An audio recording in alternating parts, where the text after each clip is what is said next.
le respect mutuel qu'on peut avoir de la femme envers l'homme là, elle va se sentir obligée de l'avoir.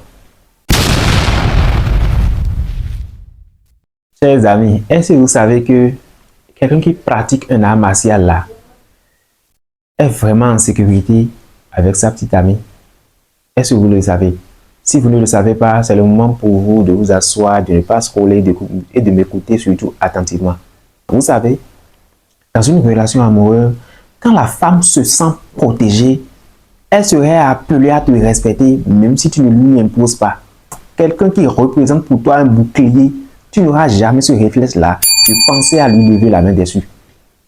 Nous voyons des couples dans lesquels c'est la femme qui ose porter la main sur son mari.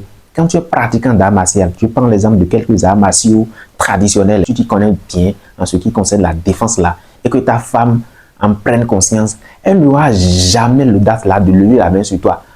Pas forcément parce que tu peux lui porter des coups de poing ou des coups de pied, non.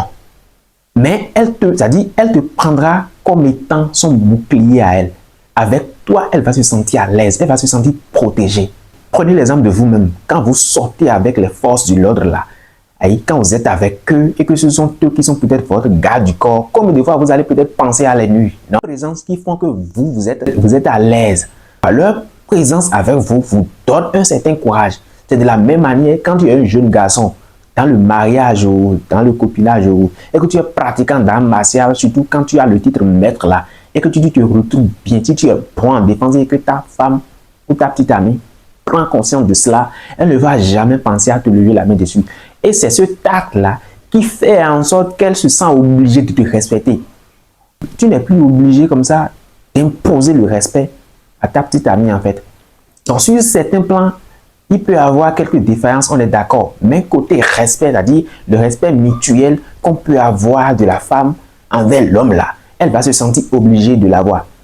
Il y aura une réduction de propos déplacés qu'elle n'aura pas souvent envers toi. Il y a des mots qui ne vont jamais sortir de sa bouche. Il y a des injures qu'elle n'aura jamais l'audace de te proférer. Je ne dis pas que pratiquer les arts martiaux vous donne ce privilège-là, de faire tout ce que vous voulez avec votre petite amie ou votre femme, et simplement parce que vous êtes pratiquant d'art martial, ça ne lui viendra jamais dans la tête de vous faire du mal, non. Mais quand tu pratiques l'art martial et que tu te respectes, parce que l'art martial d'abord, quand tu y vas, quand tu t'inscris dans un art martial là, la première des choses qu'on t'enseigne là, c'est la discipline et le respect. Vous voyez, donc quelqu'un qui est discipliné, respectueux et à qui on enseigne maintenant la maîtrise de soi là, aura maintenant ce potentiel là de protéger sa femme, sa famille ou bien même son petit ami.